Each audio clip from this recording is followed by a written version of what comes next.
आज का अपना टॉपिक है कोरोनरी आर्टरी डिजीज़। ठीक है, तो बात करते हैं अपन डेफिनेशन की। तो क्या हो गया, CAD also known as a coronary heart disease, CHD means इसका और भी नाम है CHD, occur when the coronaries arteries which supply blood to the heart muscle become narrow and blocked. Mean जो क्या करिए, जो कोरोनरी आर्टरी वो क्या हो रही है, या तो नैरो हो रही है या पूरी ब्लॉक्ड हो रही है, जिससे क्या हो रहा है, जो मायोकार्डियम मसल से हार्ट की उसको क्या नहीं मिल रहा है, प्रॉपर रूप से ब्लड वहाँ पे सप्लाई नहीं हो रहा है। तो ये अपने हो गई इसकी normal definition coronary artery disease की। ठीक है, अब बात करते हैं इसके अपन नॉर्मल हार्ट के डायग्राम की बात करते हैं। वहाँ पे शो करेंगे कोरोनरी आर्टरी हार्ट में कौन सी जगह प्रेजेंट होती है। तो आपके सामने एक हार्ट का डायग्राम है, राइट साइड में दिख रही होगी आपको right coronary artery and left side में दिख रही होगी ऊपर की साइड आपको लेफ्ट कोरोनरी आर्टरी, एंड उसके नीचे जो कि ब्रांच हो गई वो सर्कमफ्लेक्स आर्टरी हो गई, एंड नीचे और हो गई left anterior descending artery, and ऊपर आप राइट साइड में दिख रहा होगा अयोटा है। अब बात करते हैं इसके कोजेज की, कोजेज कौन से जो उसका प्राइमरी कोज होता है वो होता है एर्थ्रोस्क्लेरोसिस, एंड देन हो गया high cholesterol level, and then hypertension, और हो गया डायबिटीज़, एंड हो गया स्मोकिंग। जो इसका प्राइमरी कोज क्या होता है, एर्थ्रोस्क्लेरोसिस, जो बाद वाला है, जो हाई कोलेस्ट्रॉल लेवल हो गया, हाइपरटेंशन हो गया, अपना डायबिटीज़ हो गया, स्मोकिंग हो गई, तो ये क्या हो गया इसके रिस्क फैक्टर है, इनकी वजह से भी अपन को CHD देखने को मिल सकता है।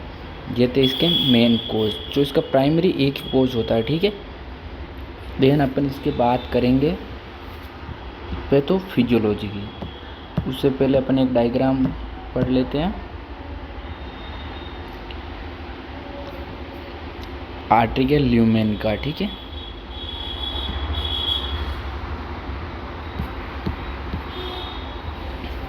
ये आपको आर्टरी दिख रही हो गई, उसमें क्या हो रहा है, कोलेस्ट्रॉल का डिपोजिशन हो रहा है। आर्टिकल ल्यूमेन जो आर्टिकल ल्यूमेन है वो क्या हो गया, बिल्कुल नैरो या ब्लॉक्ड हो गया।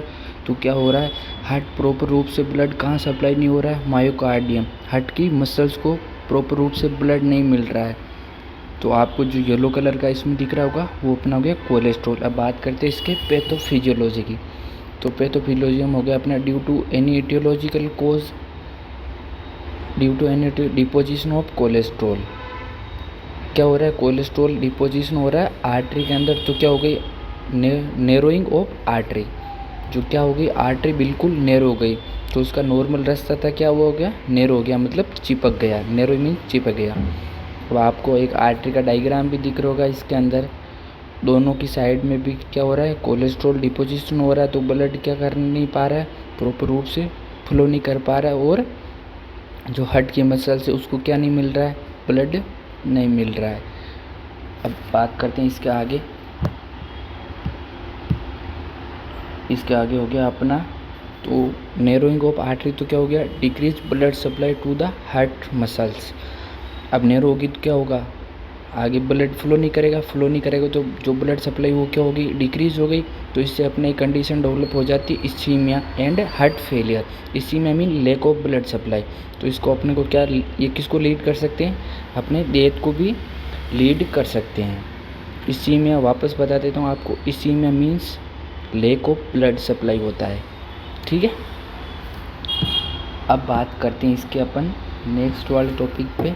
इसका हो गया साइन एंड सिम्टम्स, कि अपन को CAD में कौन से साइन एंड सिम्टम्स देखने को मिल सकते हैं। फर्स्ट वन हो गया अपना मायोकार्डियल इस्कीमिया, देन हो गया अपना chest pain, and third one हो गया हार्ट फेलियर, और फोर्थ नंबर पे आ गया अपना cardiac arrest, and fifth number पे हो गया अपना एंजाइना, एंड सिक्स नंबर पे हो गया मायोकार्डियल इन्फ्रैक्शन। वापस वही वर्ड आ रहा है इस्कीमिया, मायोकार्डियल इस्कीमिया मीन्स जो हार्ट की मसल से मायोकार्डियल इस्कीमिया हो रहा है, वहाँ पे लैक ऑफ ब्लड सप्लाई हो रही है। देन चेस्ट पेन हो गया नॉर्मल, हार्ट फेलियर भी हो सकता है, हार्ट अटैक देखने को भी मिल सकता है, कार्डियक अरेस्ट हो गया, एंजाइना मीन्स पेन हो रहा है वहाँ पे, मायोकार्डियल इन्फ्रैक्शन, जो मायोकार्डियल है वहाँ पे क्या भी हो रहा है, लैक ऑफ ब्लड सप्लाई हो रहा है और पेन भी हो रहा है। और बात करते हैं इसकी इन्वेस्टिगेशन की। तो कौन सी इन्वेस्ट करेंगे? फर्स्ट होगी अपनी ECG, देन होगी अपनी CT स्कैन, और बाद में होगी MRI, और चेस्ट एक्सरे भी कर सकते हैं। ये अपनी होगी इसमें जनरल इन्वेस्टिगेशन। ECG में हो गया इलेक्ट्रोकार्डियोग्राम। ठीक है, अब बात करेंगे इसके लास्ट वाले टॉपिक। अब लास्ट टॉपिक है अपना ट्रीटमेंट। भाई इसमें क्या क्या अपन ट्रीटमेंट दे सकते हैं? तो ट्रीटमेंट में सबसे पहले हो गया अपना वेसोडाइलेटर, एंड सेकंड वन हो गया अपना ACE inhibitor, and third one हो गया अपना beta blocker, and fourth number पे आ गया अपना कैल्शियम चैनल ब्लॉकर। वेसोडाइलेटर, क्या वेसोडाइलेटर का काम क्या होता है? मेन पर्पस क्या होता है इसका? जो वेसल्स को क्या करेगा, ये डायलेट करेगा। ACE inhibitor, angiotensin converting enzyme, ये क्या करेगा? जो एंजियोटेंसिन को जो है उसको कन्वर्ट करेगा, जो कन्वर्ट कर रहे हैं ना एंजियोटेंसिन, उसको क्या करेगा? इनहिबिट करेगा। बीटा ब्लॉकर, जो बीटा रिसेप्टर हार्ट के अंदर रहता है, उसको क्या करेगा?